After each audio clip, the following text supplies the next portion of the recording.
gave 5 lectures in Melbourne, Sydney. All right, guys, welcome. We will we'll call the meeting to order. I know we're still waiting for a few. Today we'll try to keep it a little bit lighter and be able to enjoy one another's company here in an in-person space, which we don't really have an opportunity to do very often. We do it twice a year, this being the first of the year. And, you know, depending on how everyone feels, maybe perhaps we even think about it more frequently as time goes on. But for today, anyway, let's try to enjoy each other's company. We'll do a couple of things that we have to get done just in terms of our work as a district leadership team that are really, really important for us moving forward in our work. And a few of them for today that for me that I want to make sure that we're engaging in. We're going to do a connection before content, as we always do. But the data review, I'm going to give you guys an opportunity to look at what the school leadership team survey data said. We have over 100 responses that came in from our SLT members. Give us a little bit of an idea of what our community is basically saying about school leadership team functioning. Opportunity for us to look at it, see what it is that it says. In large part, you're going to notice some positive trends, and then maybe some things that you say, well, maybe we can do something as a district leadership team to help build some of our schools and the knowledge that some of our folks have around SLT functioning. So we'll spend a little bit of time talking about that. I also want to talk to you a little bit about the secondary parent survey that we sent out to our folks and things that some of our parents are asking for in regards to engagement around parenting itself, but also social emotional learning space. So we'll spend a little bit of time talking about that. Also going to spend a little bit of time talking about the work between myself and the CEC around wellness, kindness, community, and recommendations that we might want to provide to our schools to think about, because all of our schools are doing these types of things around wellness. They're doing things connected to community. They're all doing all of those things. This will really be around norming our understanding around what we want to get accomplished as schools and then as a district. And then we'll go on into our other spaces of our constituencies sharing out. And I know Gus has a few things timeline-wise that I'm sure he wants to talk about, signature page and all of the like. And hopefully we'll get through all of that within the next hour and 45 minutes or so. So that we can go on with whatever other 9 million things that everyone has in their day. So we will get started. We do have a guest that is joining us today from PS29. So welcome. Your name one more time. I'm sorry. Jamie. I didn't want to misspeak. So Jamie is joining us. She's here from PS29 as a guest. So welcome to you, and hope you enjoy today's session. Okay. So just a couple of quick little updates. We did have our Thanks for Giving walk in November. Big shout out to our team for being there and organizing. We have members from the YWCA, that was an organization to help gather some of the food that we were able to collect and donate to a local food pantry. We had the 109th Precinct was present, always supportive of us in our community endeavors. And big thanks to Diana for organizing this from our team. It's always a nice way to connect with folks in our community, particularly our little ones. So that they know that this time of year, yes, sometimes it's about getting things, but it's also important about making sure they understand the importance of giving back. So this, in a small way, is intended to do that. Just reminding everyone about our workshops that we have for our families. We had the most recent ones around special ed and math. These are recorded, posted on our site. This week we have... Yeah, we do. I don't know what word that was. That was a weird word, whatever that was up there. We have our English language learner session this week. This one is for our Spanish-speaking families. We'll have another one in January for our Chinese-speaking families, so they can learn how to support language development for their kids. What I am thinking, and feedback for you guys, for me as the day goes on, is these things are posted, but how much people actually use them, I don't know. How frequently folks are going on to these sites. They're all archived and recorded. I just don't know how many people are taking advantage of them. So we do send a newsletter out as well. Again, not sure how many people are checking in on the newsletter with frequency. It may be something that I do some gamma updates. I just don't want to make it to become something where people like start saying, Mike, stop sending me things. It's enough already. So I'd love for you to give me feedback on that too. But all of these sessions are there, and continue to encourage our community to use them, including some recordings even from last year around iReady, Acadience for our younger kids and our children in grades 3 through 8. So the resources are there. It's just making sure that we're encouraging our folks to use them. They do provide a great deal of information. And because they're recording, if you need to fast forward, you can fast forward a little bit. You don't have to worry about listening to the whole thing. Double speed, yeah. But anyway, those are there for us. So quick connection before content. If you could find someone that perhaps you haven't had a chat with in a little bit, we're going to do this as it's intended to be. Find someone that you do not typically have had or have not had an opportunity to have a conversation with. And then we're going to pose this question. Where is your happy place? What details about this place make it so positive for you? I did share this one only for myself at the CEC, but I'd love to know what everyone else's happy place is. So if you just take a moment, find someone that you have not had an opportunity to connect with before, and then be able to share that happy place. Okay, finish up those final thoughts. My friends all go, so. Well, the planes, you can stop in Athens and go on to Israel. Yeah. And if you could So it's easy. share out that special place from the person who you were just chatting with. What did you learn? What did you learn from the person who you just had an opportunity to have that quick little chat with? In terms of special place. I have the same special place. Oh, what is that? Yeah. Not the exact same. It's his house and my house. My special place is not his house. It's our individual homes with our family around us. Love that. Love that. Well, Jamie's happy place is herself. So she's just happy being, she's a happy person. Love that. So I'm happy around you. Well, I'm glad to bring happiness, joy for the people. Thank you. Thank you. And then she has a good relationship with her parents, family. It's very beautiful. Love it. Anyone else? Yes.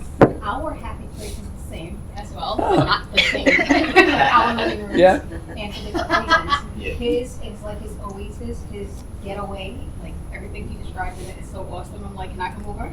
And sorry. So yes, it's because I have a lot of plants. So whenever it's like really cold out or when it snows, I feel like I'm trapped in my little oasis that I created. And that's why I can't have any pets, because then they'll destroy my plants. No cats allowed.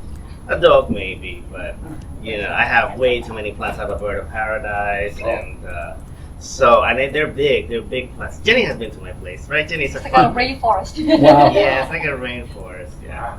Very cool. And her place is the artwork. She's surrounded with artwork by her kids. There are like every single space on the wall is artwork by her kids. Oh, you guys have some really unique ones. I love it. Love that. Well, I learned that all three of us have international happy places. So that's something I didn't know about. So Eden is Israel, because of friends and family that are there, and hopes to bring her children in the near future. And Gus, also in a similar type of scenario, son now lives in Pennsylvania, where his grandson resides. So, visiting his grandchild in Pennsylvania. But the international side of it, Gus also frequently goes to Greece Every year. and has his happy place on the beach in Greece. For me, it's Aruba. Aruba is one of my, they call it the happy island for a reason. Most folks that I've ever come across there either greet you with some kind of a smile or a welcome.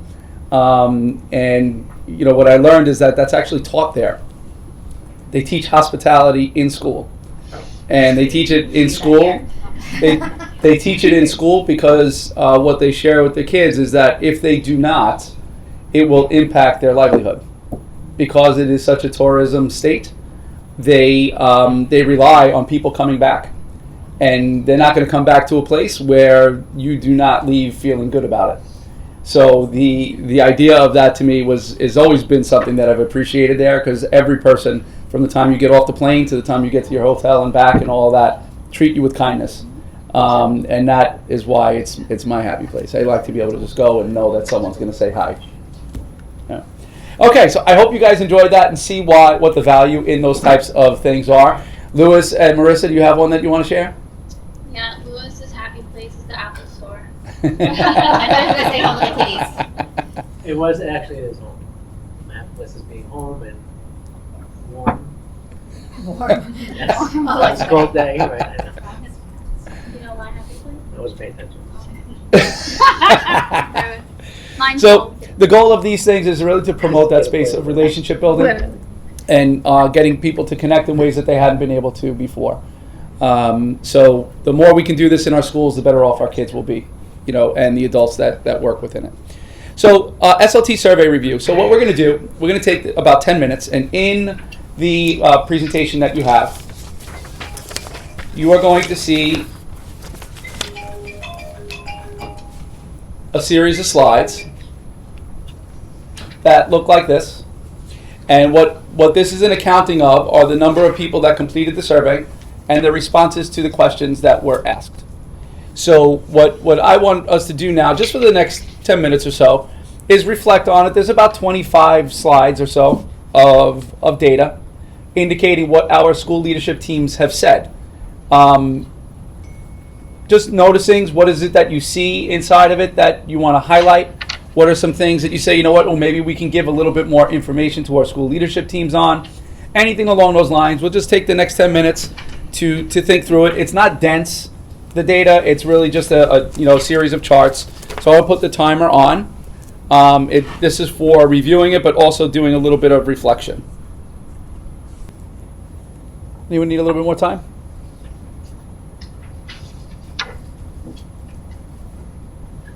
Yeah, just a couple more minutes. Maybe one more minute. A minute.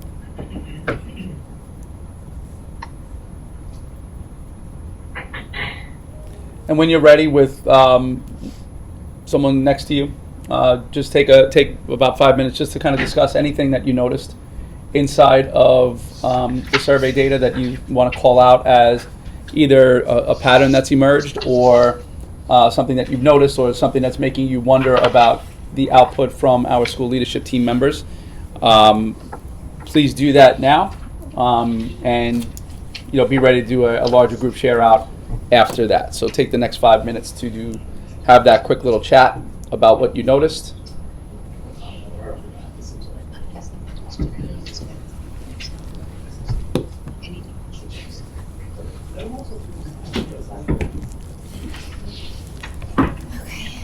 So, the first one that I kind of looked at was the structures in place to evaluate effectiveness of academic programs. There are some who disagree and strongly disagree, and I wonder what they're missing in their meetings. Which one? There are sufficient structures? Yes, I wonder what they're missing to feel that they can agree with that. So we got about 92% agreed, Right. and then a small fraction of the other. And then the other one, BCP the filling of vacancies. How I mean, it sounds mostly positive, but obviously there's still some kind of thing there of like filling in those vacancies. Equal number of parents? Yeah. That jumped out at me, three things actually, is Title I seems to need a little work. And the behavior and discipline About the doesn't amendments to seem to be CEP, seems like discussed most of the enough. people are like literally And the discussed, parent piece but there is like some kind of needs, which is your area, stuff we need to figure out what needs a everything was substantial about. amount of work. If you look at this, Yeah, for so example, the whole idea of the data-driven amendments, the fewest 56%. number, among the fewer number of And no, folks comparatively to the the others. majority Many of them were in the 90+% say that range, Yeah, but this one was like an 84. To adjust the parent involvement policy. That was that one. Alignment between the two. Oh. The term or phrase that best describes the Consensus. team. That's the, makes that's the sense. biggest There's so many percentage of different everything. Mhm. added in answers that I was wondering, you can't see what the full answers are there. Wondering about that. And, there's some. Yeah. And then. So my the title wondering one. is why not all consensus? Right, it should be across the board, and then there's so many different ranges here. of the Title I piece. Mm-hmm. Like, what do they feel is missing? And that actually is a specific thing, because I had somebody tell me that our school might qualify to be put in for Title I, but I didn't even know what kind of process that is. It's all collection of lunch forms. Lunch forms. Mm-hmm. And then how does somebody 60%. You have to have 60%. like, apply for No. it, or is it just automatic? It's if you have 60% of Don't worry your about it. community, What is that? Are we being recorded? only eligible if lunch forms. Ah. Without I my was like, I was- yeah, that was one of Look, the things I was it's like. beeping now when I said that. You know, like Makes can sense they to me. call and stuff like look like one of the Bluetooth. Yeah, that's only if. So I took a couple. Yeah, go How ahead. many responses did you get? 104. 104 It's about 30% of the group, probably. of the entire. Yeah. Okay. So that's an issue, you know, Mhm. that needs to be improved. So it's a good sample of what we would likely see. So never truly get a full 100% of folks in a survey. You can So get it's 50%. it's a good sampling for survey data.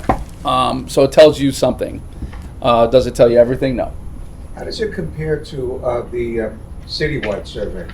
Is it, In terms of volume, yeah, do we usually get a good number of parents that complete the SEL survey. So- But remember, this is parents, staff, and administrators No, I mean inside of this. the one that is sent out by, the SLT survey sent by Central, do you get a larger participation? We haven't done the central one I know, in a couple of in years, yeah. a long time. Yeah. It's beyond even a couple of years. You know, mostly the last time we had done it, we got about 300 responses. So we got Yeah. more than we did this time. Okay. Yeah, way more than we did this time. But I think that there are a couple of things that are worthy of one celebrating, but also kind of flagging some things that I think we need to pay attention to, or at the very least have a common entry point as from district to school, which I think we can establish some thoughts for SLTs to think about, for sure. Certainly would have liked more than 100, but it's where we are. In terms of gathering some feedback from them. But hold on, we still have another 15 seconds. But we do a larger share out. What are some of the noticings that you guys had from the survey? Yeah, Crystal. We have a couple noted things. Mhm. Our first is the first question, are you aware of your school's Title I status? And some answered unsure, and some answered no.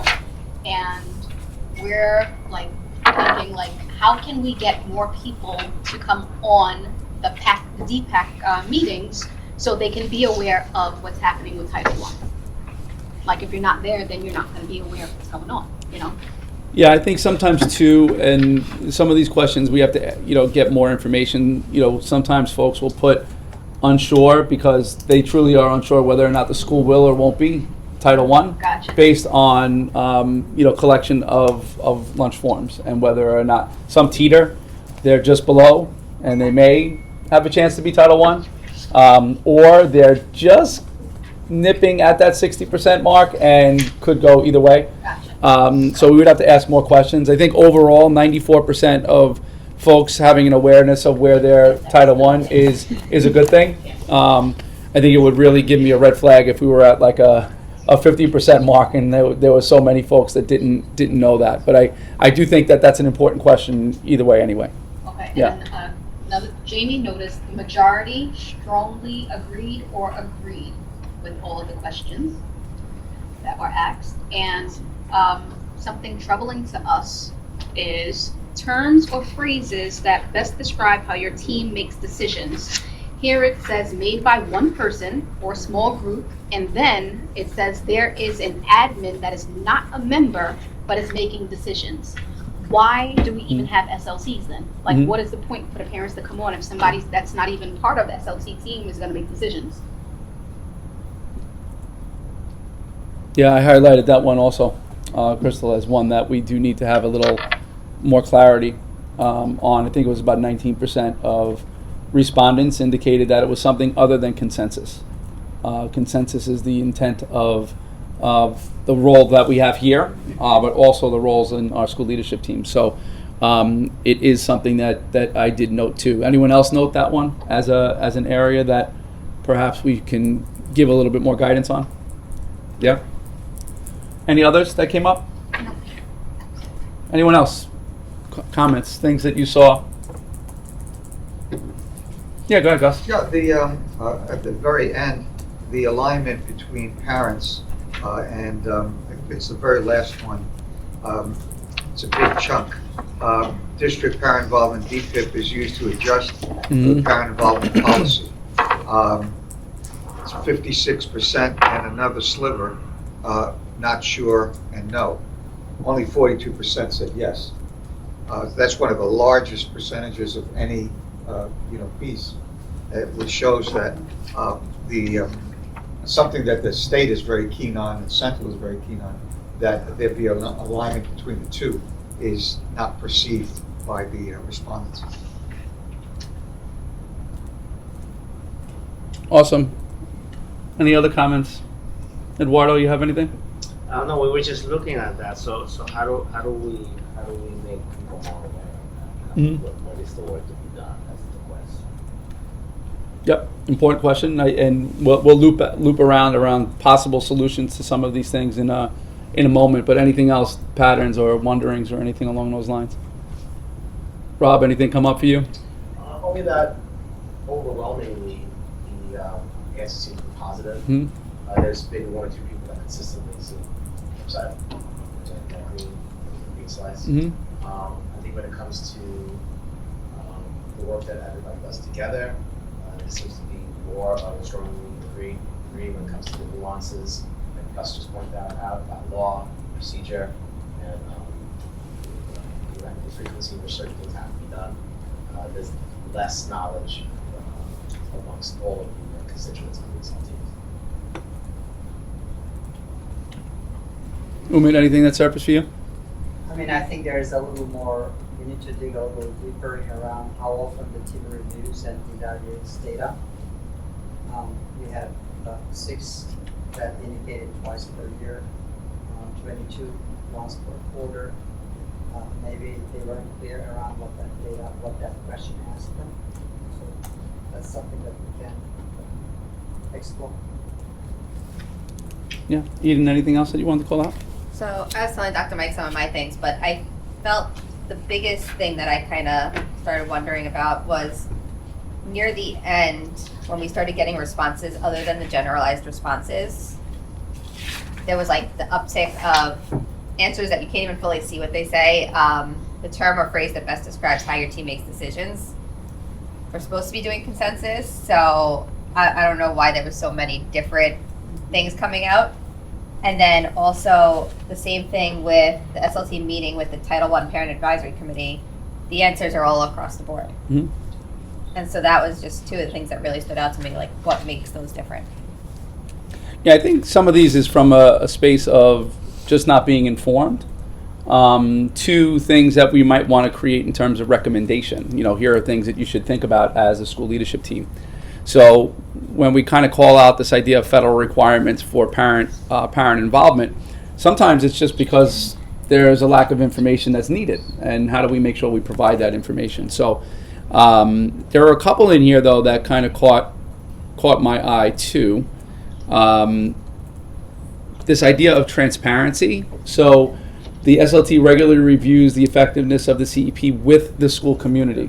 Remember, this is not just about the SLT, and this is also, that space of struggle. How do we make sure that the information that's necessary to get out to community is in fact getting out, right? That's a big part of it. So we have SLT documents, many of our schools put them, aside from an I-plan, they'll post them on their website, but how do we call them out just to make sure that we do all that we can to make the information transparent to the community? Because I do know that things get put out there, they're posted on the site, and it's flip of a coin, see whether or not someone's going to actually review it.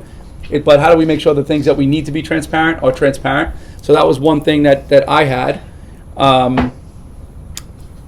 The gathering of input is really important as well. So, and it kind of aligns to this idea of how decisions are made. So if we have this idea that 79% of our community is saying that they agree or strongly agree that there's this collaboration with CEP development, and then it's 81% are saying that there is this consensus building. Those two numbers kind of align to me, which says that maybe not in all cases do folks feel that there is this consensus approach. Now, I've been on SLTs many times in my career, and sometimes it's hard. If you have a passive community where there is not going to be this tremendous amount of feedback that comes back, sometimes it's difficult to elicit, depending on the group that you're with. But if that's the feeling, how do we make sure that we respond to that is an important part. And there's a couple of other things too that I think is important. This is the one that Umit mentioned around the frequency. Some once a month, some every 2 months, some every quarter, some twice a year. You know, if we're only reviewing information twice a year, I do have concerns about that. So I think there needs to be some recommendations we provide to schools. A couple of things that I am happy about, though, in terms of what data sources are we using. I like that survey data is being used. I like that benchmark, although a little disappointed that that's not 100%, because 100% of folks should be saying that we're using ELA and math benchmarks to assess our goals. That should be 100%.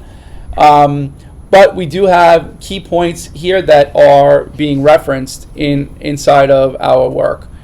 And there was one other one here that I think is important, this idea of data-driven decision-making. Was the idea of a common agenda. So in terms of, where is it? Hold on. To find the one. Should have noted the slide.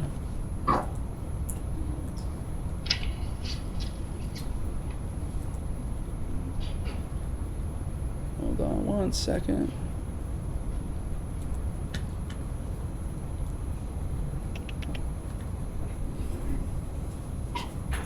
There was one more that just kind of called out what is discussed at the meetings. And I think perhaps there's an opportunity to also kind of standardize the agenda items, making sure that everyone's consistent with what they're doing at an SLT meeting, is also something that I kind of flagged. So from those things that we just mentioned, just take a minute of reflection. What would we want to potentially send out as a team, given some of the areas that were perhaps rated a little bit lower than others, just in space of recommendation to our school leadership teams? Are there any things there that we should emphasize? And if we emphasize it, what would we want to put out to our school leadership teams? So just take a moment of pause, independent reflection, and then we can think about, and myself and Umit can organize some kind of next steps for our SLTs to consider, which we can present to you during the next DLT meeting, and then can be shared with much more widely to everyone else just around recommendation.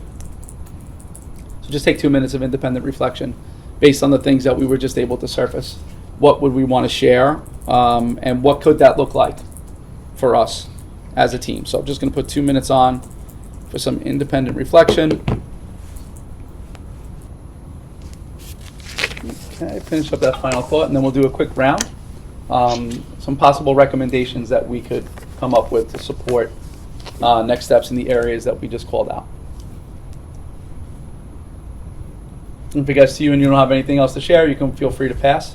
But Eden, we'll start with you. Any thoughts about recommendations for our SLTs? Sending out like an updated document with some of those things where they were not sure, some kind of update of saying like, hey, we did get this feedback. There's a lot of people that are unsure about these topics. We want to share our guideline of answers, kind of like of what you should expect. And say, this is the feedback from the almost like an training. FAQ kind of thing? Like even if it's a one-pager type thing. And then share that out and have it shared to all the SLTs. And then later in the year, once they've had that, then we can maybe re-ask some of these questions again. Love it. Gus, any thoughts? Yeah, two things. One, I want to commend, I've shared this with the superintendent already, that I shared with Central that you're you're the only district in Queens that I'm aware of, and maybe one of the few, or the only district in the city that does this kind of internal survey to gather this information. And what when I said this, I said, well, it's a model that maybe others can adopt.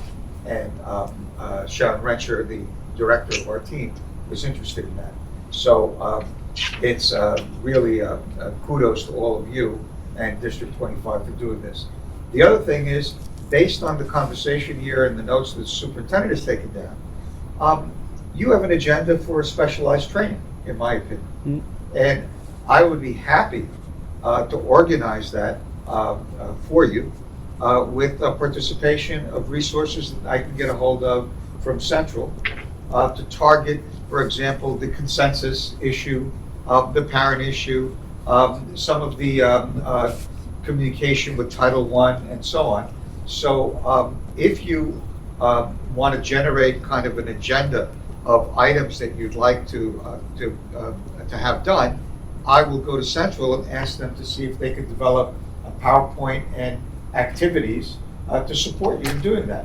And I'm sure that once again, you will be pioneering this for other districts throughout the city. I love being a pioneer, Gus. I'm sure other districts have the same kind of needs and issues. And so once they do it for you, maybe other districts would be interested in similar kinds of training. Yeah, I love that, and I think once we can kind of organize around the areas that you guys just kind of called out, we can establish and then be ready in the January meeting to kind of say, here are some of the things. Does it make sense? From parents, teachers and administrators alike.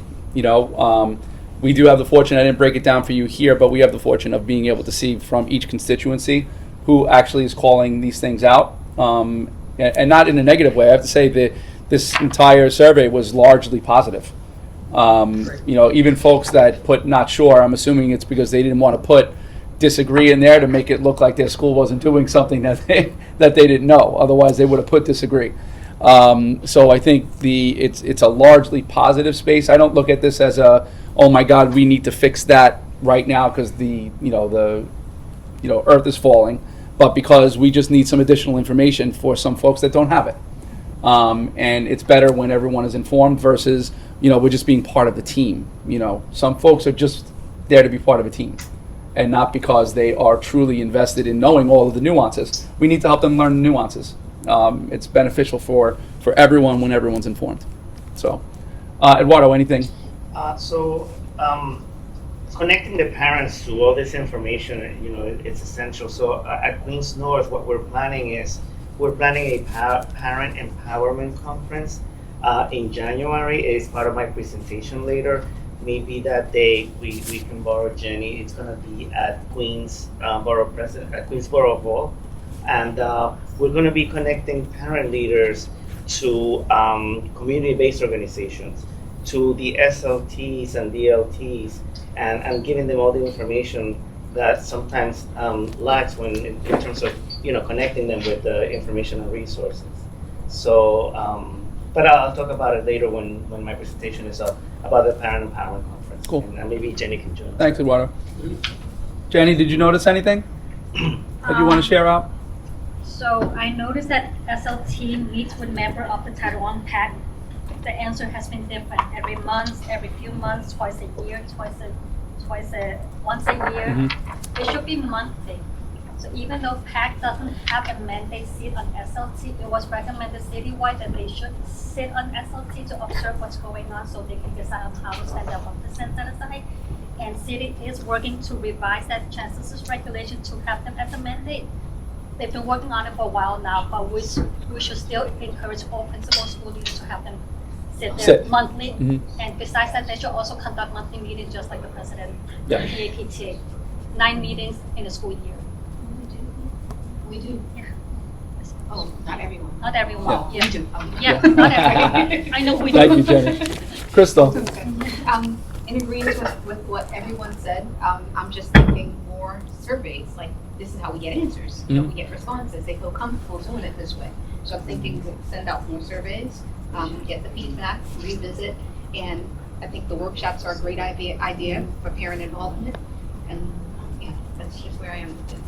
The one really exciting thing, though, if you looked at educational item issues discussed by the SLT, 99% of those that responded said parent engagement was It's up. Yeah. happening.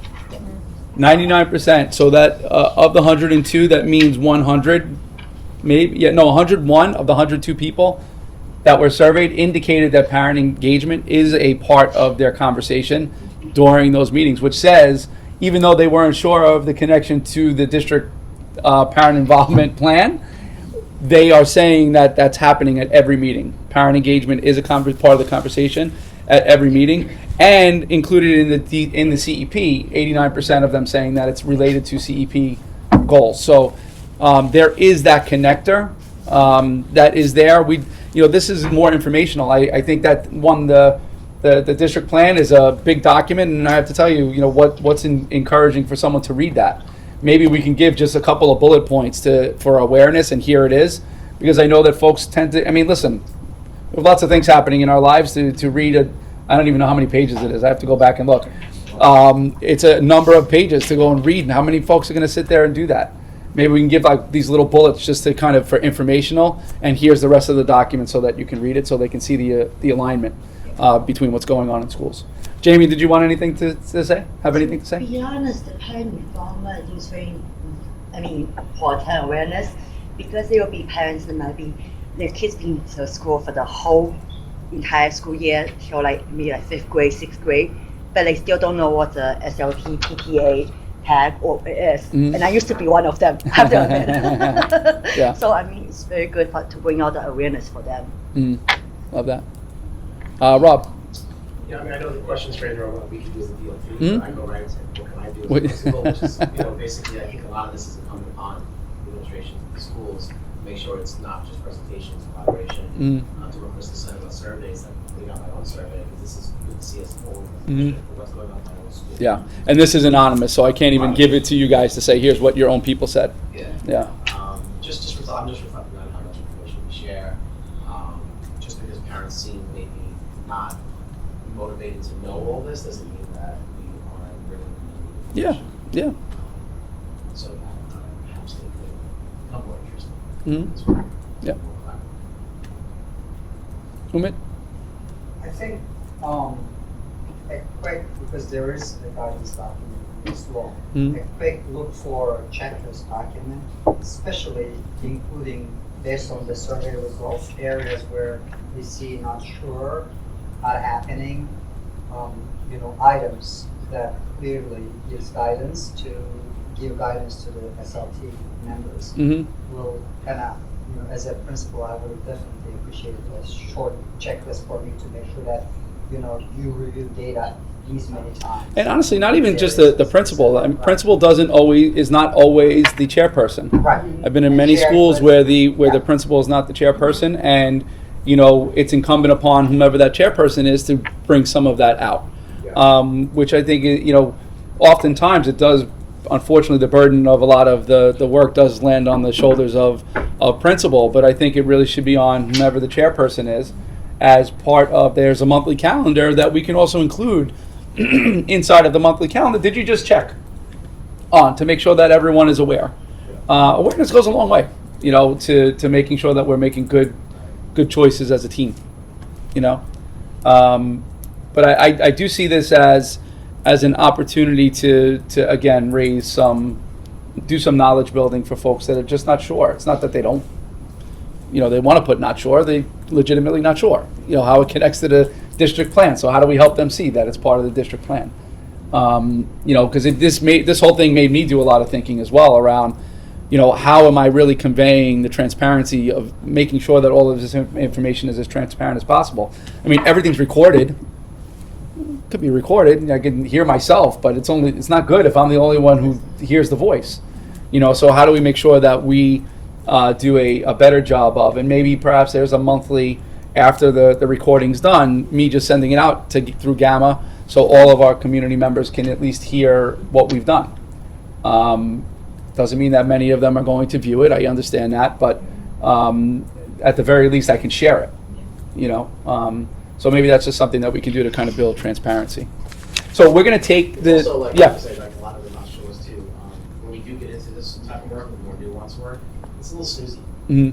know, so it's easy to zone Yeah, out. of course. Really interested in going with this life, so Mhm. do an SLT once a month, and so the fifth, Mhm. BCC can kind of phase out. Yeah. How's the relevancy to them? Yeah. It's how do we make sure that there's the space of relevancy?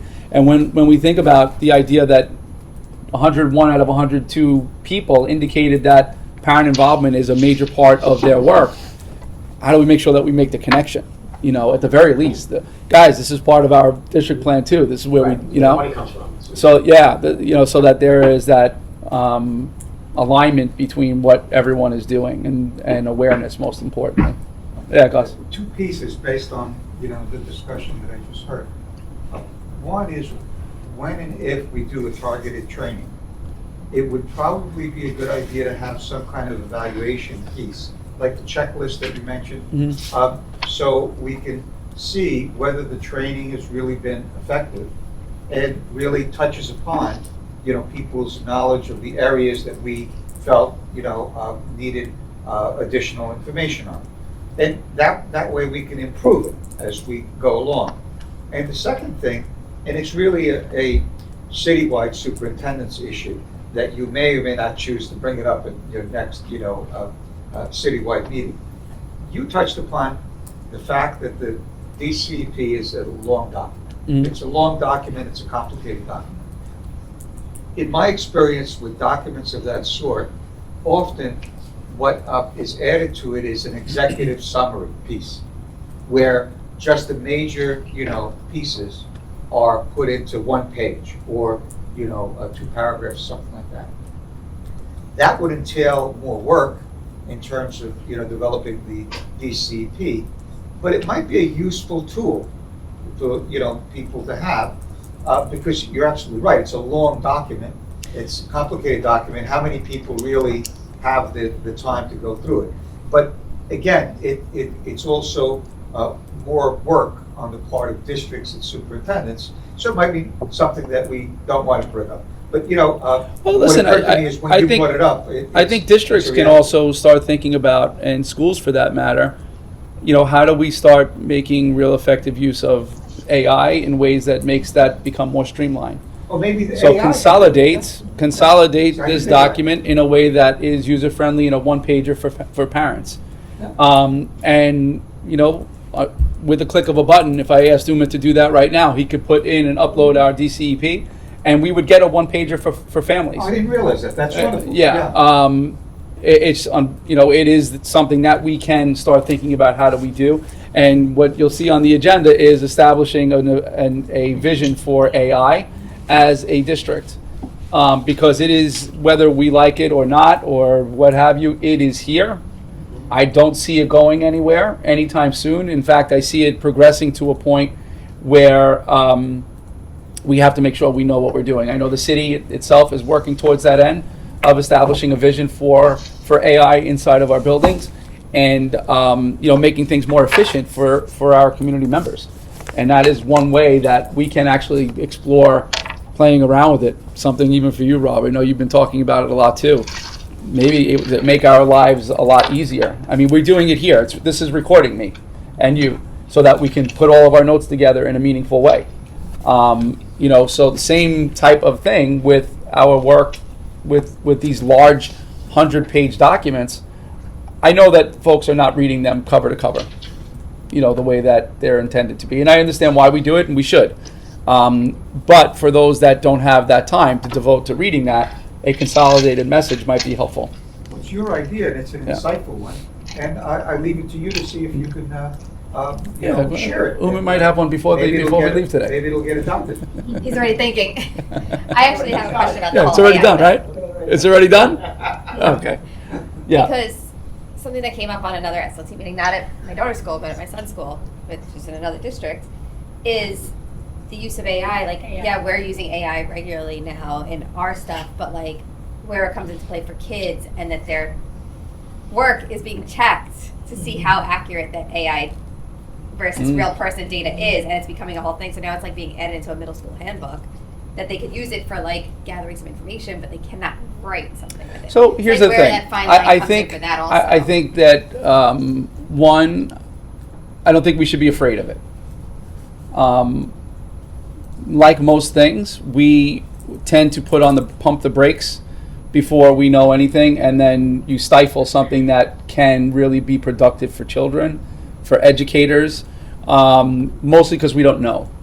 And over time there have been, and Gus being a historian would probably be able to cite a million of them, where innovation wound up becoming something more, more and more tech connected over the years, and regardless of whether it was, the horse and buggy to the car, right? All of these things wound up coming with its space of pushback, and we're not ready for us and all of that. But this is what our kids have. So how do we help them use it wisely, and not tell them that they can't, or it's not going to be efficient this way, that way, the other way. There are things that you can do in AI that allows you to check whether or not a child just copied. Yeah.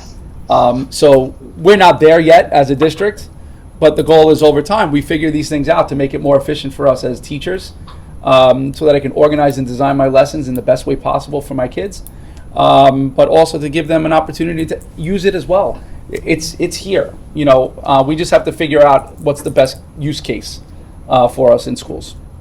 This is such a high-level discussion. A question that I get from multiple districts and multiple schools, including your own, and it's a parent-related question. I brought it to the attention of Central. The question is the 1% set aside for parents and the Title I parent engagement plan.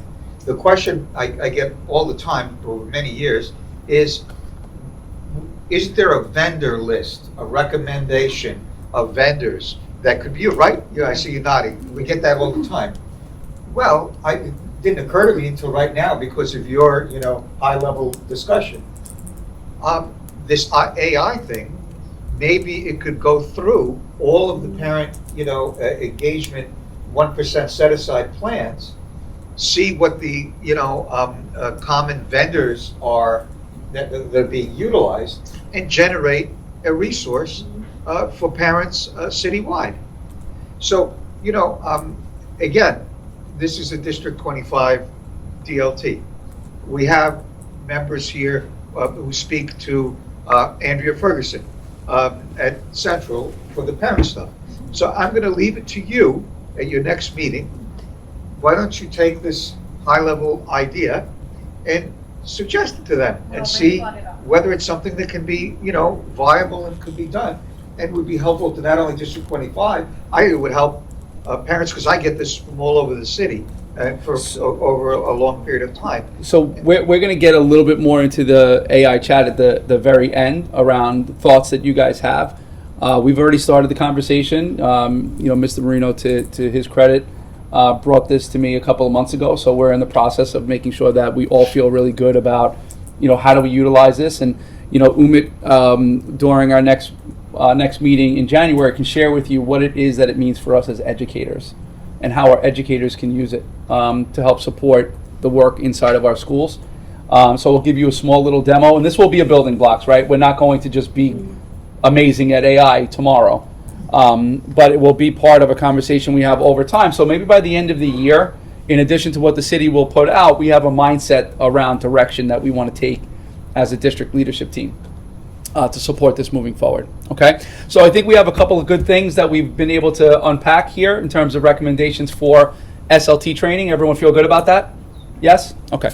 The next thing that I do want to kind of talk about is the parent survey. Now, we didn't get a huge response rate from our families after the secondary emails went out from us.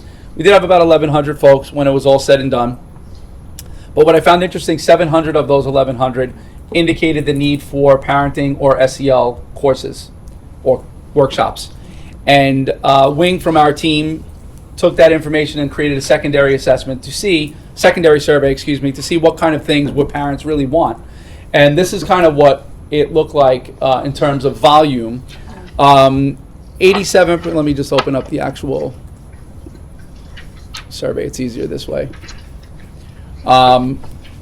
So we have here The highest rated one, supporting my child's learning and academic and academic growth, was the highest, followed by addressing bullying and conflict resolution was another one that was shared by parents. And then after that, and these were relatively close, managing stress, emotions, and mental health at home. And then building positive routines, boundaries, and communication as parent with their children. So each of them in their own way, I think, really tell a story.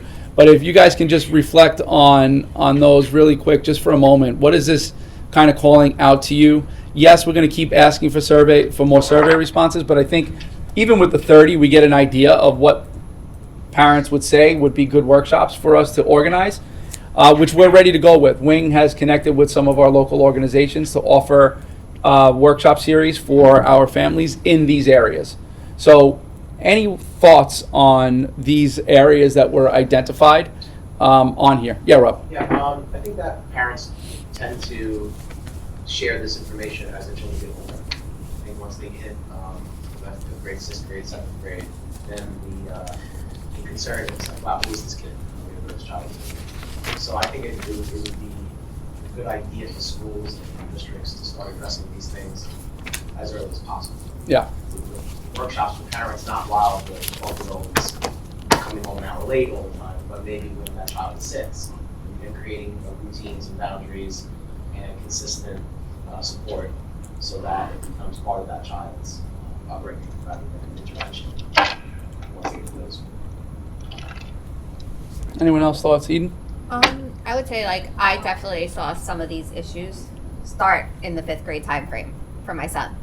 And that's when I had to make certain changes for him. But I know, like, my 4th grader, bullying, things like that, screen time, those kind of things are coming up younger and younger now, especially screen time. And, like, we're pushing them to do homework on devices. We're pushing them to do all this stuff on devices, and we want to pull them away from the devices at the same time. It's like, how do we teach them the balance of the two?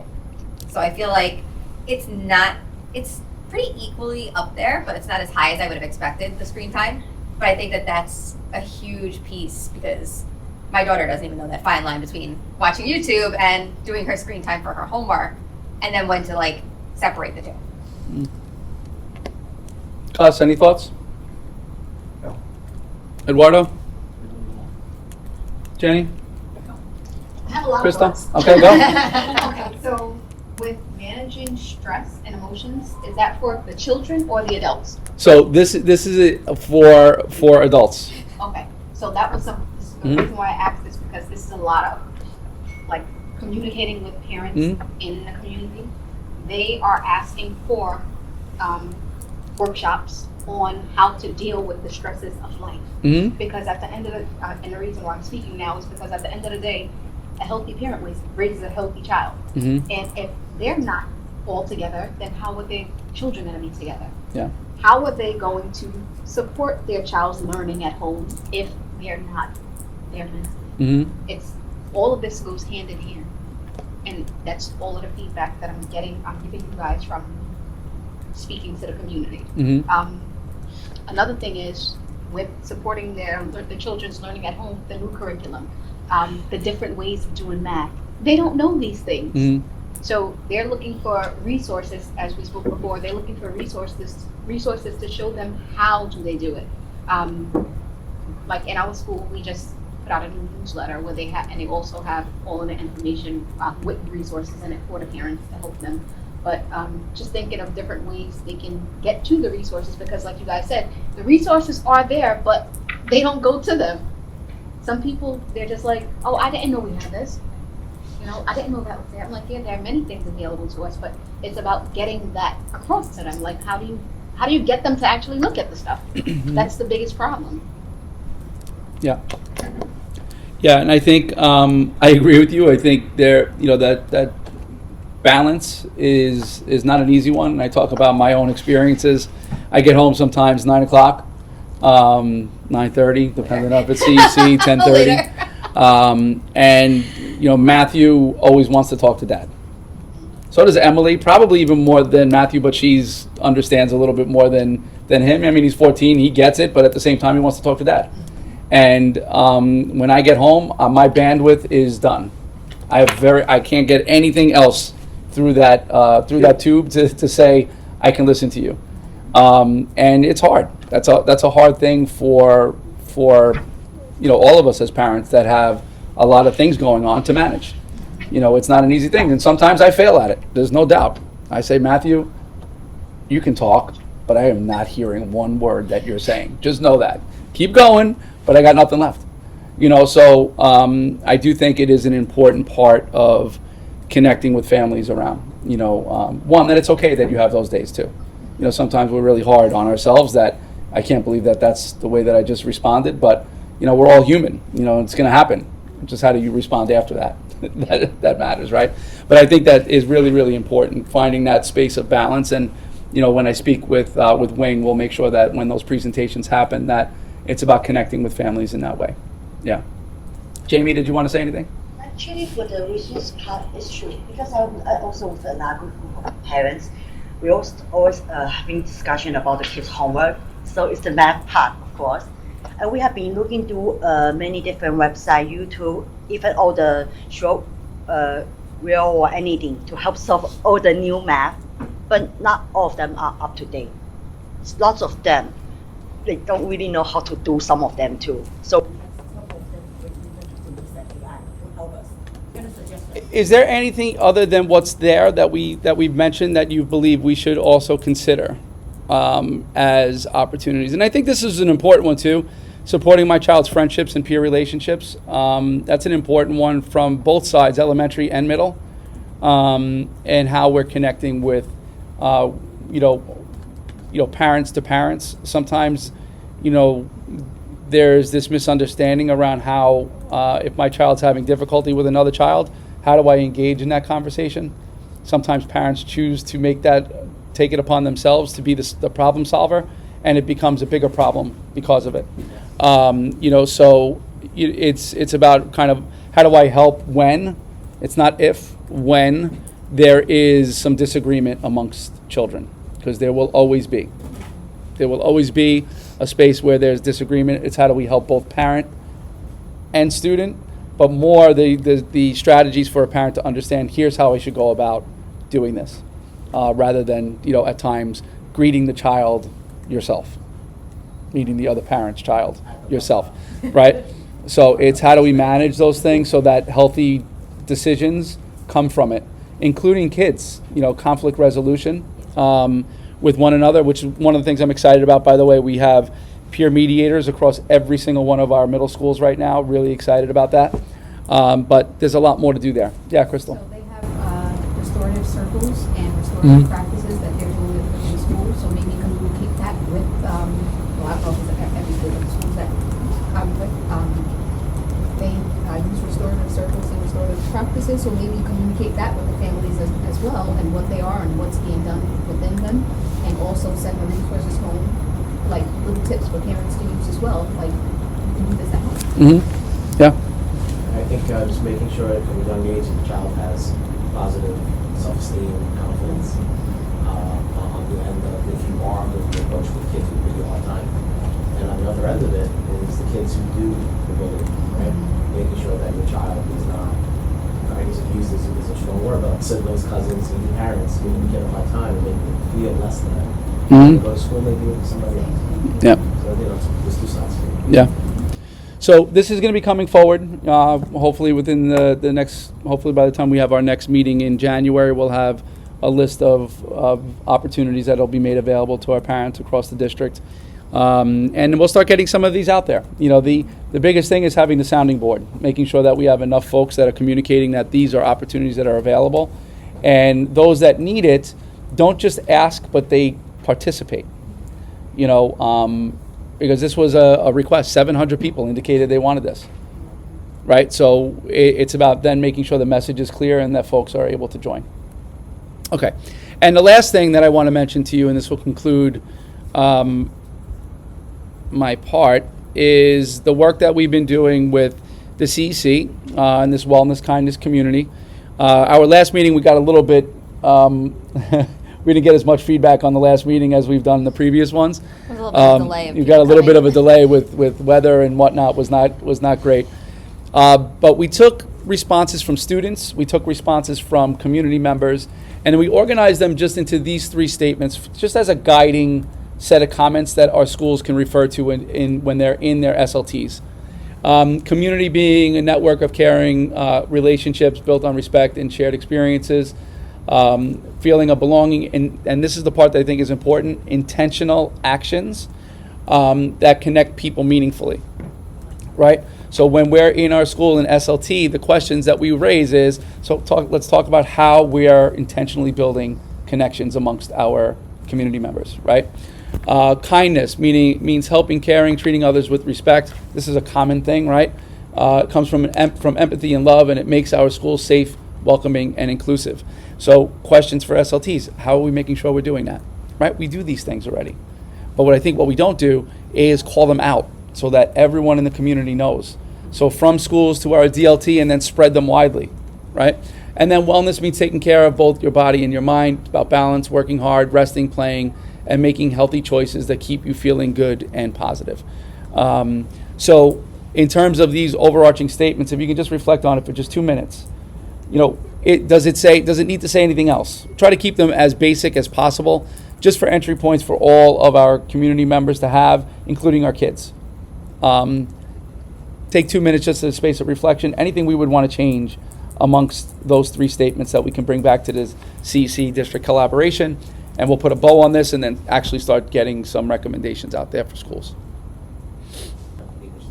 So what was interesting during the collaboration, one of the parents referred to the platinum rule, where you treat others the way that they want to be treated, not the way that I want to be treated. So golden rule is treat others that in a way that you would want to be treated. Platinum rule is that the way that they want, which means you'd have to know who the person is. Yeah, right. You have to know them first to make sure that you're giving them what they need. So I'm going to make a note here to include, the golden / platinum, because that did come up during the collaboration meeting.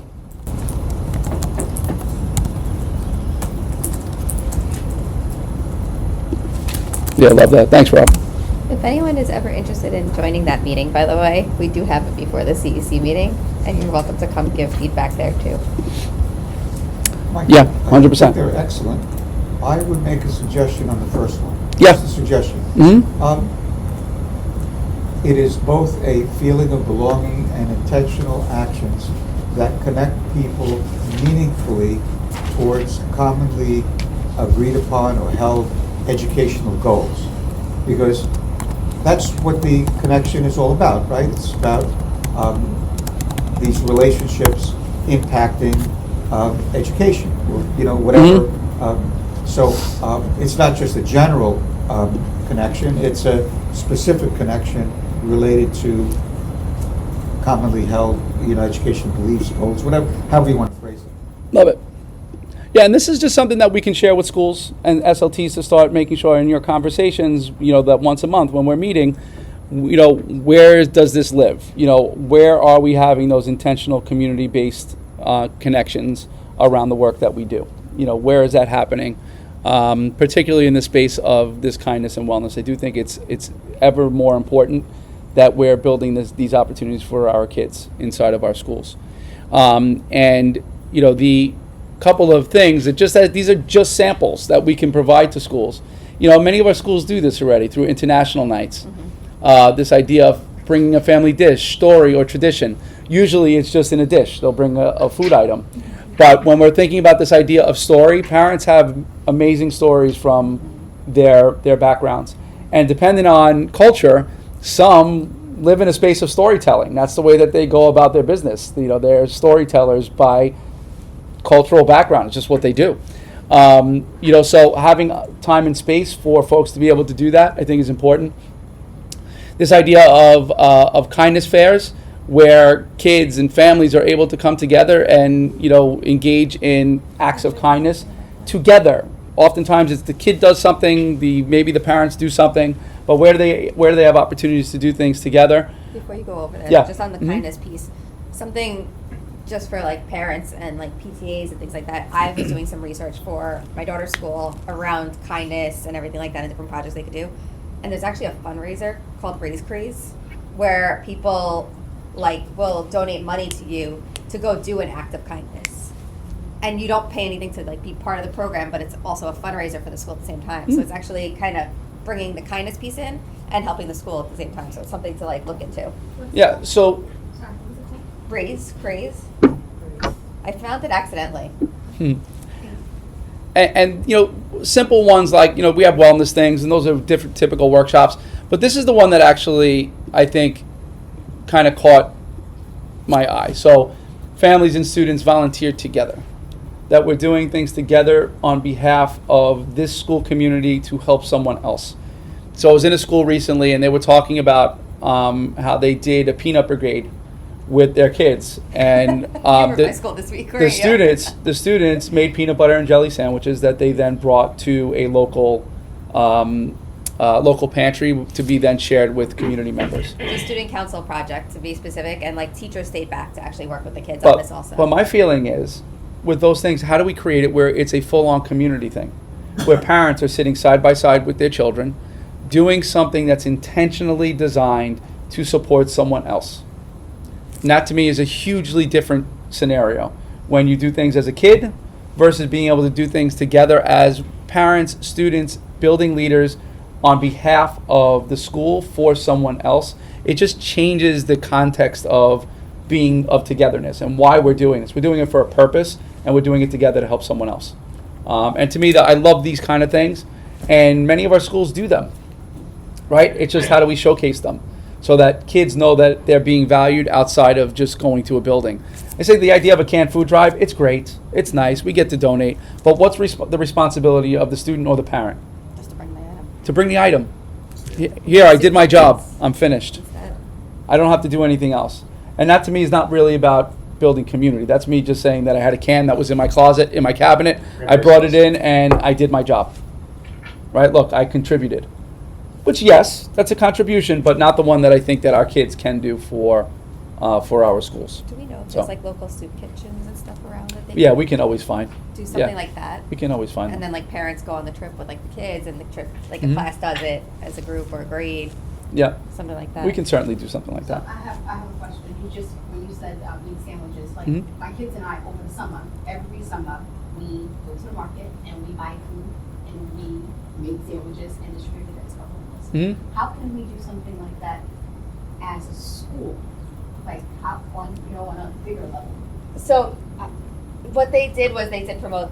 So this, he happens to be talking about my daughter's school. So, they actually asked for donations towards all the supplies that they were going to need to make that, whether it be chips, drinks, bread, peanut butter, jelly, anything that they might need for it. And then they had the parents sign up for the children to stay after school, but they could also sign up, like, add that next layer of the parents. And then teachers also stayed back, and then it was like an after-school thing where everyone came into the lunchroom, they had tables set up, they all made the sandwiches together, and then student council arranged for the delivery. But it was literally just asking the whole school It's just community tapping to into some of help. the organizations that are interested in receiving that kind of donation, from the building. It's all accessible. It's just a matter of organizing, right? And I think, the more we can get into this idea of supporting things in that way, the more connected I think we can become. It is work, and it wouldn't be like a tomorrow thing, but I think it's worth getting in our mind's eye. What can that have? What can we do in our buildings to support that? Yeah, Jamie, and then we're going to close it. Yeah. Actually, for community things, I actually was a Girl Scout leader for the College Point. Yeah. So me and my Girl Scout crew have been doing like lots of community back help for going to the elderly center during the Christmas call, and also giving out socks and all other community help when there's the opportunity. Yeah, it's lovely. I think the more we can do that, the better. But how So, much can we do for in the school? Let's say, I mean, those are very good ideas. so even if there was a whole bunch of canned goods that were brought to the school, it can be, we're going to create these kindness kits that the kids organize and create these little boxes, and then you send them out in these individual care kits. They're already doing the donations. It's just about spending time together to actually organize them and say, you know what, for each basket, the kids and parents are going to decide, we're going to put 5 items in each care kit that includes this, this, this, and this. and then any pantry, no pantry is going to say no. They're not going to say, no, please don't give me, food that I can help with the community. They will accept it. It's just about organizing that opportunity. So anyway, these are just suggestions that we can share with schools. Not that they must do, but suggestions around conversations they can have with their SLT parents. Okay? So I'm going to bring my part to a close with the last thing really quickly. Because I'm already way over time. What I thought was good in terms of timing has turned out not to be.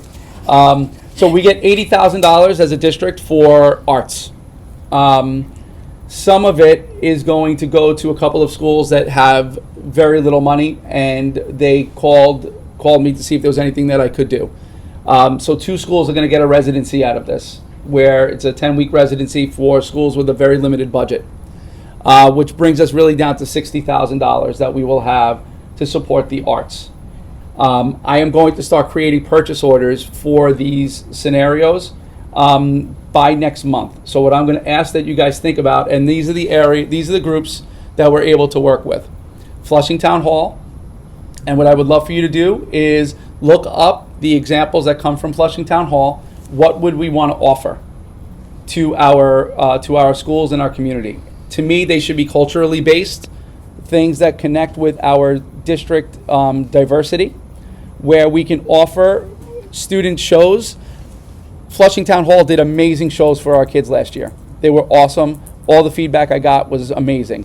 From China dance to African drumming to, oh my goodness, I forget what something that was to support our Hispanic learners. It was something that was music related. It's not hitting me right now, but they all did amazing shows.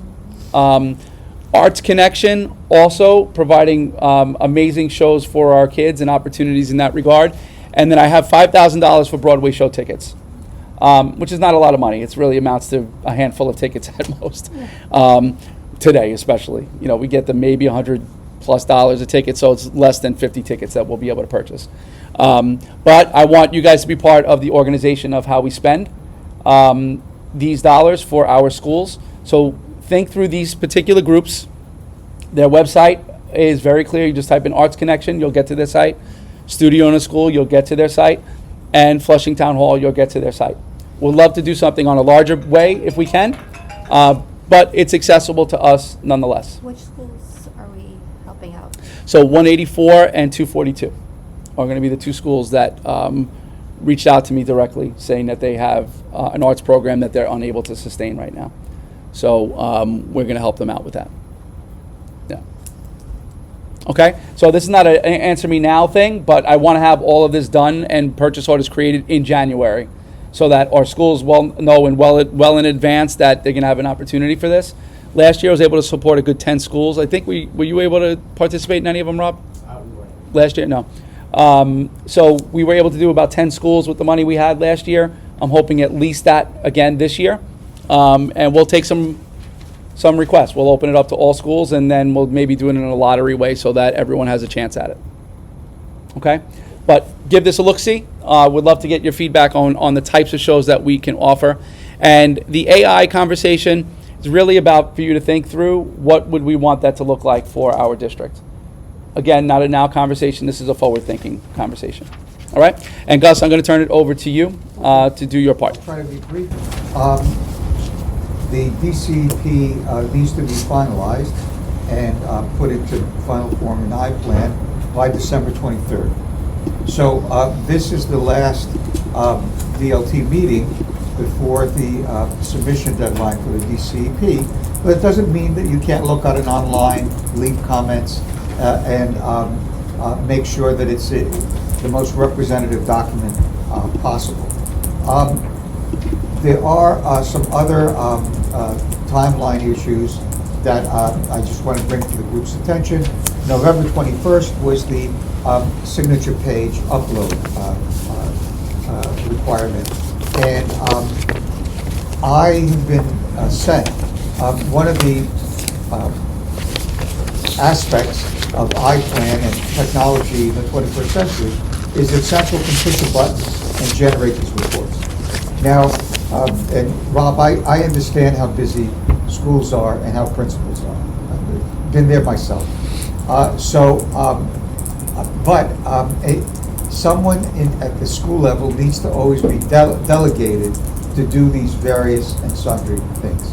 And building a network of individuals who have this responsibility is really the task. It took to get it all done and get it done on time, on an ongoing basis.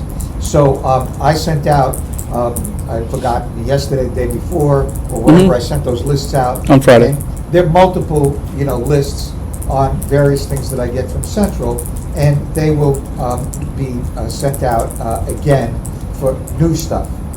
December 5th was the deadline for the progress monitoring tool for period 1. I have not gotten a report yet. They will probably generate that next week. And I'll send it out on the progress monitoring tool. And again, it's a similar kind of task. It needs to be put into iPlan, along with those monthly things that go in. The 16th is the deadline for the 1% set-aside plans that parents and Title I schools and the PACs need to be involved with that as well. And there'll be a generated list for that. So all of these monitoring tasks are tasks that, and from personal experience from our past, that the state takes an interest in. And they spot check different schools, and then they require me to go to the school level and, play catch up and get the appropriate documents and so on and so forth. So that's why Central has designed this entire system to, streamline that and minimize that from taking place after the fact. If I could just spend a moment quickly going over the PRT, can you show that little PowerPoint that I asked you to? Yeah. It's the only part that I'll talk about. And the reason why I'm showing this, ladies and gentlemen, is that my expectation is that the progress monitoring tool for the DCP after the deadline of the 21st will be exactly the same. It'll be pretty much the same kind of thing. One of the most important issues in doing it, from interacting to schools, is finding where the blasted thing is. Schools don't often realize that it's at the very bottom of the whole CEP. So I've spoken to a number of schools, a number of principals, and I've taken them and I said, no, they're looking for it within the CEP or in the Title I section, etc., and they don't realize that you have to go to the bottom of the document to find it. So that is something, to spread the word, and I expect that it'll be the same with our, DCP, that what they'll do is they'll add a section to the bottom of it, and we will have to go in and progress monitor our DCP the same kind of way. And then once you find it, all you got to do is, it's very easy to use. You click on it. This is for priority 1. And what they did was they put in, so you don't have to do it yourself, they put in the goals that you had. And they put in the numbers that you had. And they put in the progress monitoring tool, whatever it's iReady or Acadians, whatever you chose, is in there, or the regions on the high school level, etc. It's there already. So you don't have to, there's no guesswork involved. Next one. And then it asks you a question. Now, I know the information is small, so it's difficult to read. But what you do is you click on it, and they want to know what the number is. So they want a number. And sometimes people don't realize that, and they put something else in, some language. And I tell them, no, they're looking for a number. And then the main thing, you want to click on that and say whether you're on track, almost on track, or not on track. If you're not on track, or almost on track, if you're on track, there's less answers that you have to put in.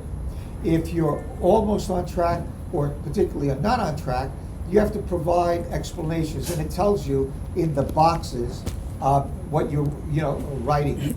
The other piece is I recommend when schools work on this, that they have their CEP beside them. Either, if you've got 2 screens, or you download the thing in a PDF, or however you do it, because it asks you, for example, what the system, the priorities that you chose, or the data, or the action plan. You can, when you're writing your explanations and your answers, very often you already have the information in your CEP.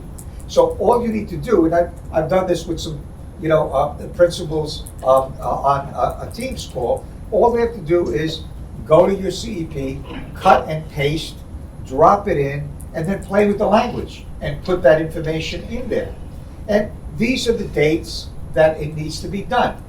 And again, I brag about Queens North, District 2025 in particular, that we not only meet all the deadlines, very often we are the first to meet them, or we meet them ahead of time. And that's our record, and that's our reputation, and I'm sure we will, maintain that record going forward. That's all I have to say, folks. Okay.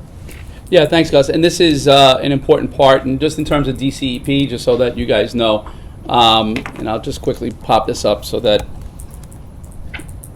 you have context and awareness for this.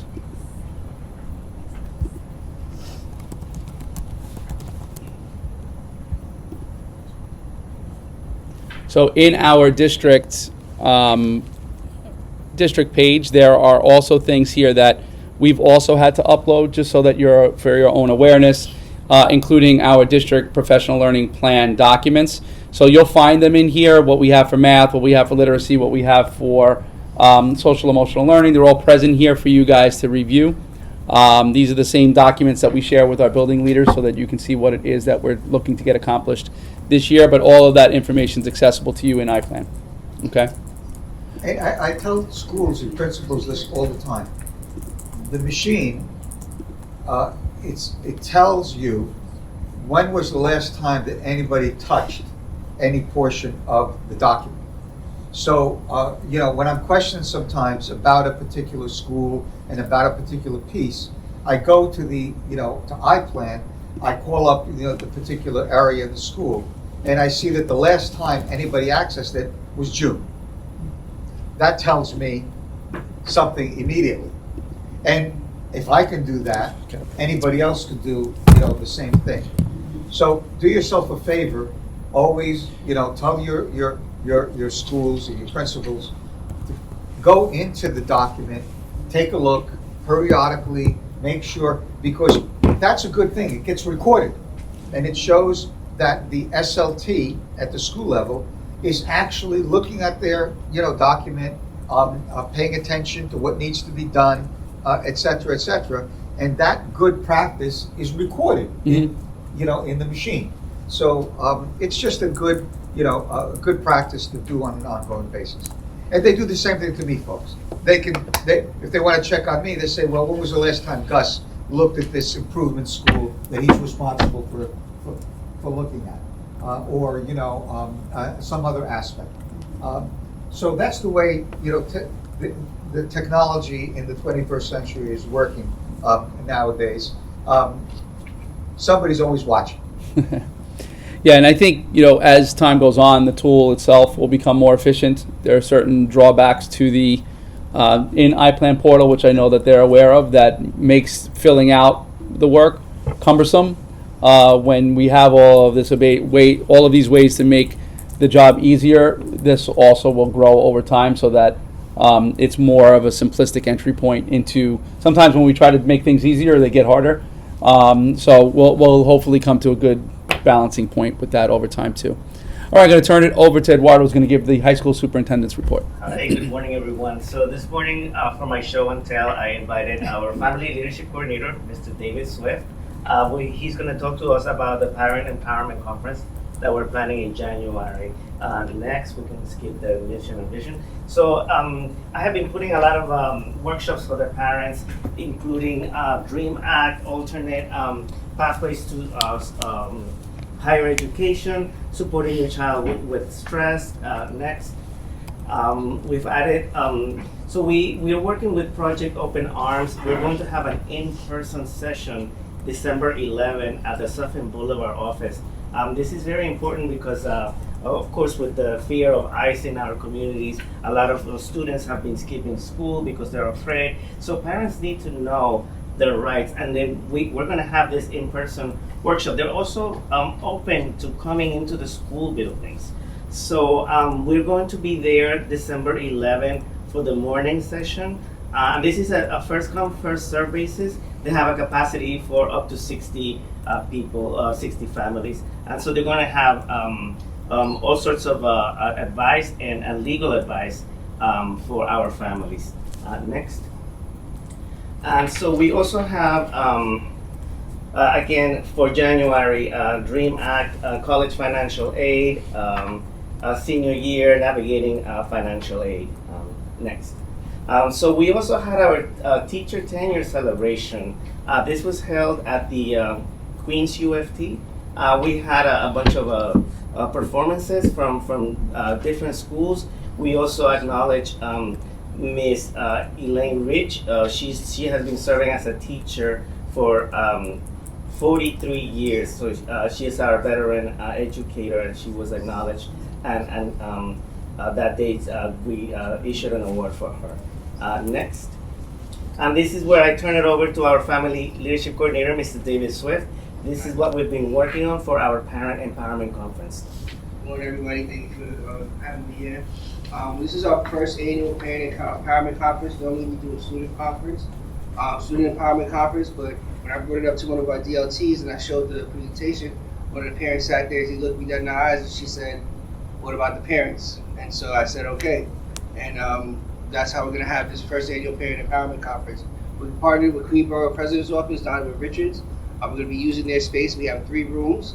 The way the day looks like is that we're gonna break the room up, break the parents up. We're inviting the parent leaders. That means the PTA president, the PTA executive boards, the SLTs, and the Title Is for each of our schools. So it should be about 300 parents between the 25 schools of Queens North High Schools. And then we're gonna break them up into 3. One room is gonna have social emotional, like kind of like Morningside, like the evening meetings that you saw earlier. Then another room is gonna have vendors and community resources. So that's actually where you can sign up, where people can sign up right here for the community resources and vendors. If you know of any vendors or anybody that you have partnered with, I sent it out to all the FLCs and all the parent coordinators to see if anybody that they partnered with, who they could bring, and they will show up there. But then I also opened it up to all the acronyms in the DOE because we were in a meeting and we were doing what it is to be a parent leader. And one of the parents just kept interrupting us and saying, "What does that mean? What does that mean?" When it came to DLTs, CECs, CCHS, CPAC, right? So that's why I'm actually here to invite you guys all.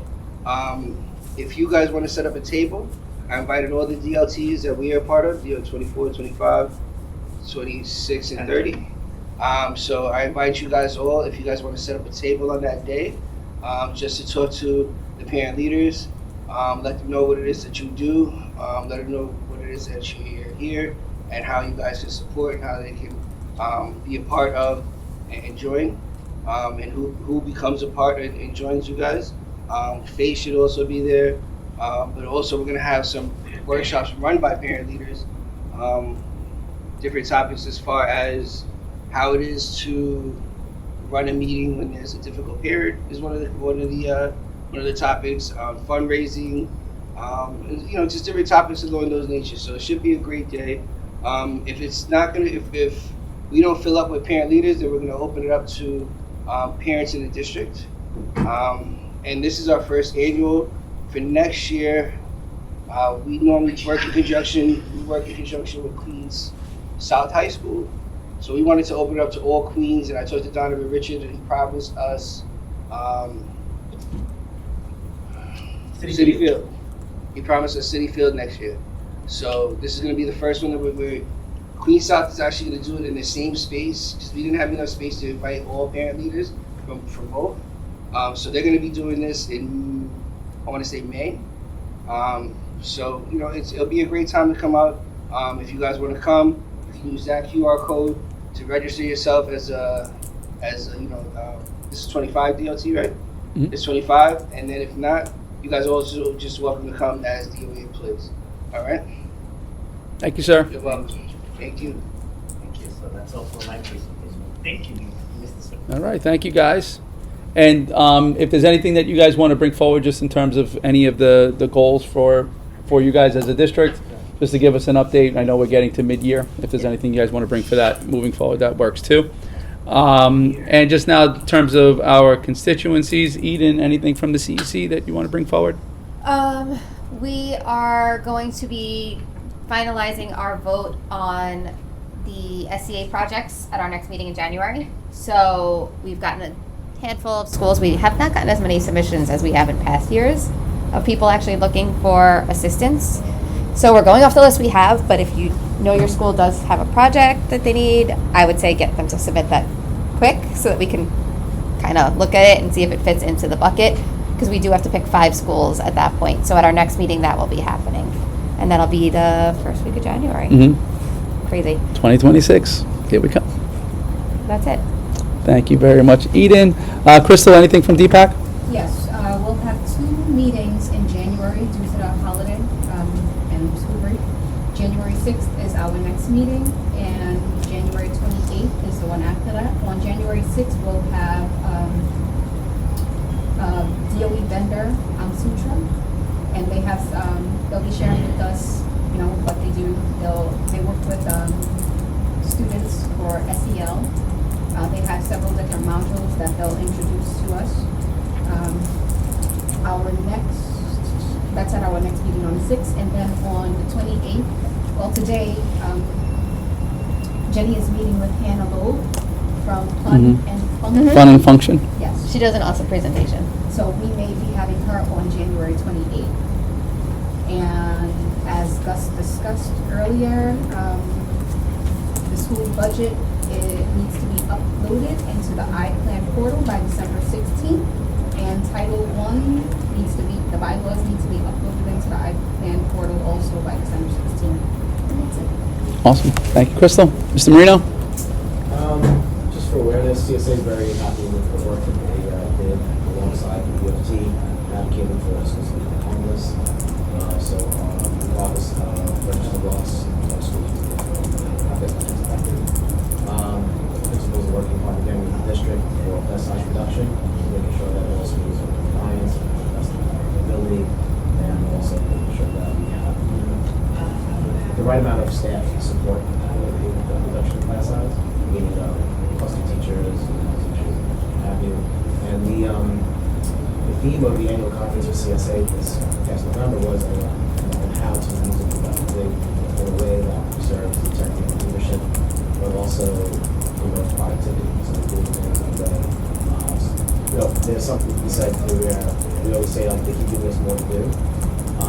If we could truncate the time on the things that can be allotted towards these AI tools, we can do better. Do things in a way that's smart. So we're working hard. So we're at a junction. We're talking about those the parent survey about like workshops. This would be something that would also be, once we figure out how the best move forward, and Peter was talking about how kids are using it in a nefarious way, but I'm hearing in higher education they're going back to blue books and global exams. So in some areas, the more advanced we get, the more we have to go back to Just the basics. Yeah, so I mean, things like use of AI tools is, kids have to prove that they know. It's not about what their actual piece that they turn in, but what did they learn from it. And oftentimes when kids are not doing what they need to do, they're unable to describe what it is that they've learned and explain, more importantly, what they've learned. And so as we learn and grow through it, we'll get better and better at the application. But I think for all of us, it's just a space of thinking through, what would I want for myself as a parent, What would I want for myself as a parent of my child or children when it comes to this? So we get your perspective. We already know from the perspective of building leaders, and certainly Uman and I ourselves, as we're doing things, trying to take advantage of it so we become more efficient. The one thing we can't produce more of is time, right? But ways that we can get some time back is by using tools that can help us consolidate thinking in a way where we can just take it from where it is, read through it, and then figure out what our next steps are. So it's how do we use those tools with more efficiency, and I really looking forward to seeing that work. We have our own workshop that we're going to be starting just in a week or so for principals and assistant principals to learn some of those basics. You know, some of us are already well beyond basics. Others are still at the I'm not sure what I can enter phase. So, a lot more to follow on that, but looking forward to the conversation, no doubt. Does anyone have any new business that they'd like to bring up? Okay, I just have one. We are in process of planning out our second annual wellness day. Last year it was amazing, but we had a lot of people that said they were going to come that didn't come. And there was way too much work that went into that last year for that to happen again. So all of the front loading that we're going to do is just plead with families that indicate that they will be coming, that they do show up. Is there a date? We have, Diana's working on that with Common Point right now to solidify the date. But we had so many people there last year in terms of vendor support, and we set aside 300 spaces just because it was our first go round, and we didn't want to open up too much because we were nervous that too much, and then we wound up looking like it's chaotic, and we weren't prepared. I was not having that. So the first go round, we only opened it to 300 people. We maybe got half of that. And we had members from U of T, we had school food and nutrition, we had physical therapists there, we had mental health consultants there, we had so many different organizations present to be available to families, and those that came got to be part of it. We had New York City FC, the soccer club, we had NYC Lax, we had UST Tennis Association, we had, I don't even know, a couple of other sports groups that were present. The Mets, yeah, we had so many different groups there. And only a fraction of the people that said they were going to come came. So we're going to open it up to more people this year, but the message for me is if you say you're coming, come. And if you're not going to be able to come, it's okay. Just don't take the ticket from someone else that might want to be there, right? But that's my only new business. Do we have a consensus to come to a close today? Majority. Oh, did we have to look at minutes or anything from last month? Oh yeah, we didn't look at the minutes, did we? There's no We just copy. jumped right in. Hold on, thank you, Eden. Sorry. Sorry, that is a Thanks, Edith. Good move. Sorry. good move by Eden, because I completely forgot. We jumped right in I'm without like, even talking about I it. didn't see a copy of it, so. Yeah, it is in the drive. Hold on, I will scroll it down real quick. Yeah, thank you for saying that. I completely drove right past that. Oh goodness, now I'm gonna have to prove that it's me again. I would tell Diana to look into PEGS and Bayside Little League. Who? PEGS and Bayside Little League, because they collaborate and they use Common Point. Who was Peg? Helps PEGS, me they do because I have to baseball. put them in iPad. Oh, that group. Yeah, Yeah. they do like all different like winter training programs for baseball and stuff. Yeah, sorry for that, guys. I should have opened this up. I did not before. And good thing, because this was the SLT planning, so it's not a huge set of minutes.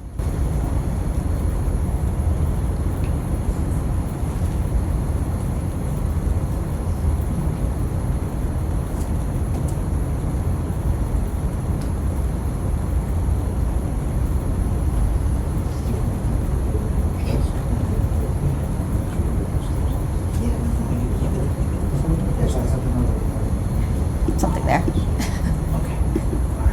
Look at that. See, AI goes at it. Looks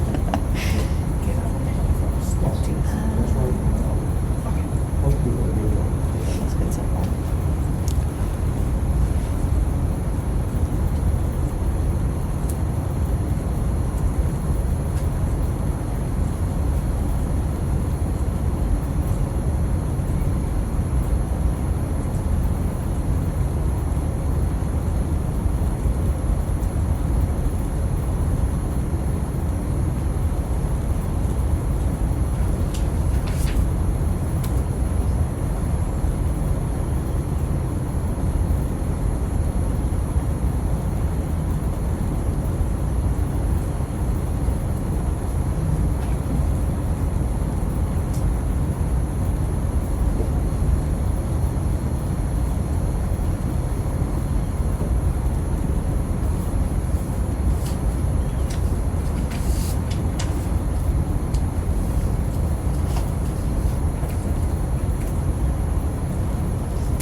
That basketball game, by the way, they had over 120 people going.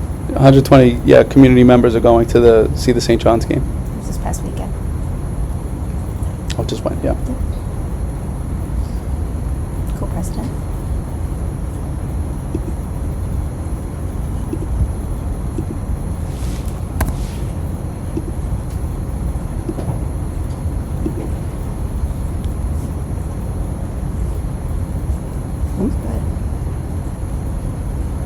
All right. Consensus on the minutes? Looks good. Yes. Yes? All right, that's Now you what can we, try that again. that's what we call a wrap. All right, consensus on bringing this meeting to a close? No, I think we're good now. Yes, everyone good? Yes. Good. All right, beautiful. Thank you, guys. Everyone enjoy the holidays. Please make sure that you're taking time Christmas. to rest, relax, and enjoy your families. Have a good one.